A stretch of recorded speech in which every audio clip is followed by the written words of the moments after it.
Hello students, आज हम moral में चैप्टर 1 पढ़ेंगे। इस चैप्टर का नेम है the obedient student.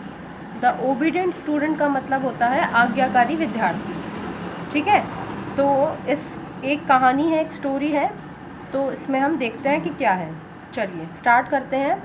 Long long ago a Guru had his आश्रम इन अ जंगल। बहुत समय पहले की बात है ये कि एक गुरु का आश्रम था। कहाँ पे?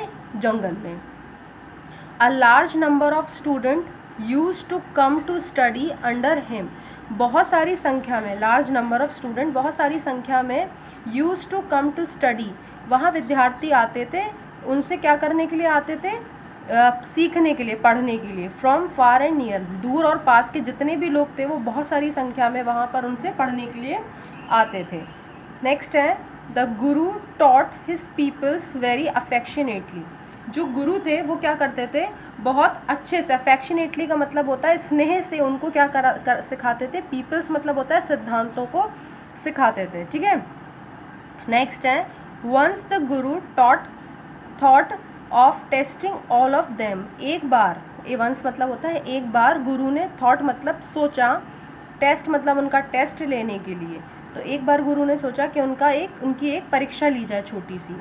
ही सेड, उन्होंने कहा, डियर स्टूडेंट्स, प्रिय छात्रों, all of you know that my daughter is marriageable age. आप सभी जानते हैं, ऑल ऑफ यू नो मतलब आप सभी जानते हैं, दैट मतलब कि, my daughter is a marriageable age, मेरी पुत्री की शादी की, विवाह की आयु है। ठीक है, but I don't have enough money to find a suitable match for her. But लेकिन मेरे पास पर्याप्त मनी नहीं, मतलब पैसा नहीं है उसकी शादी के लिए। ठीक है, all of you have come from a good family.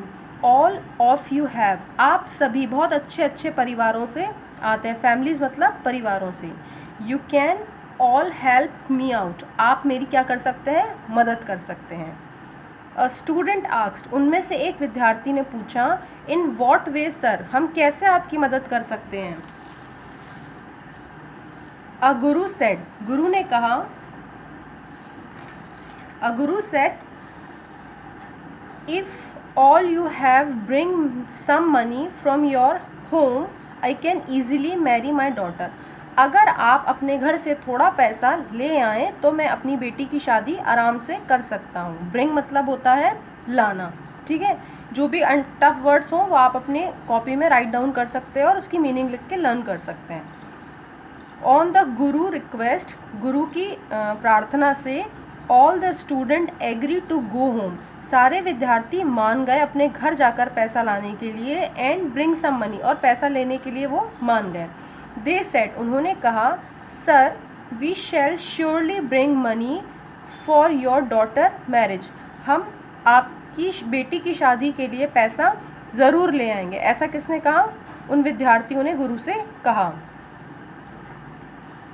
इसके आगे गुरु कहते हैं, but one thing must be kept in view, लेकिन आपको एक बात हमेशा ध्यान में रखनी होगी।